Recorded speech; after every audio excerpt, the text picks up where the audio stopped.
యేసు అనగా అర్థము రక్షకుడు, పాపుల రక్షకుడు. పాపములను క్షమించుటకు లేదా పాపముల నుండి రక్షించుటకు ఒక్క దేవునికే సాధ్యం. యేసు ప్రభువు పాపములను క్షమించాడు. యేసు ప్రభువు దేవుని యొక్క మానవ అవతారం. ఆయన ఇచ్చు వరము రక్షణ. క్రీస్తు అనగా అభిషిక్తుడు. అభిషిక్తుడు అనేది బిరుదము. అభిషిక్తుడు అంటే ప్రత్యేకపరచబడినవాడు అని అర్థం. ఒక ప్రత్యేక పని నిమిత్తము ఈ లోకమునకు వచ్చినవాడు అని అర్థం. పాపులను రక్షించాలంటే పాప ప్రాయశ్చిత్తం జరగాలి. అందుకోసము నిర్దోషమైన నిష్కళంకమైన రక్తము చిందించబడాలి.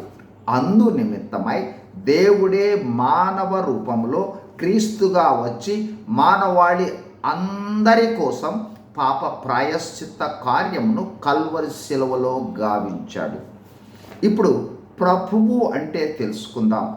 ప్రభువు అంటే ప్రభుత్వము చేయువాడు లేదా పరిపాలన చేయువాడు. ఎవరైతే యేసు ప్రభు వారి సువార్తను విని తను పాపినని గుర్తించి పాప ప్రాయశ్చిత్తముతో యేసుక్రీస్తు చేసిన శిలువ కార్యమును విశ్వసిస్తారో వారిలోనికి యేసుక్రీస్తు ఆత్మస్వరూపిగా వస్తాడు, రక్షణను ఇస్తాడు. ఆ వచ్చిన ఆత్మస్వరూపి అయిన యేసు ప్రభువు ఆధీనంలోనికి మనము వెళితే ఆయన మన ప్రభువుగా ఉండి మనలను ఆయనకిష్టమైన విధంగా నడిపిస్తూ ఆయన రాజ్యమైన పరలోకంలో మనలను చేర్చుతాడు. యేసుక్రీస్తు ప్రభువును విశ్వసిస్తే మనకు వచ్చు ఆశీర్వాదము రక్షణ. రక్షణ అనేది SOZO అనే సోజో అనే గ్రీకు పదము నుండి ఉద్భవించింది.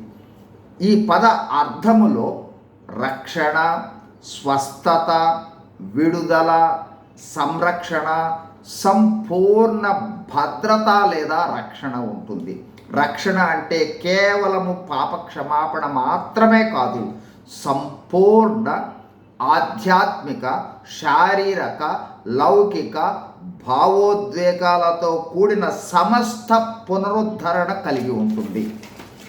యేసుక్రీస్తు ప్రభువును విశ్వసించండి.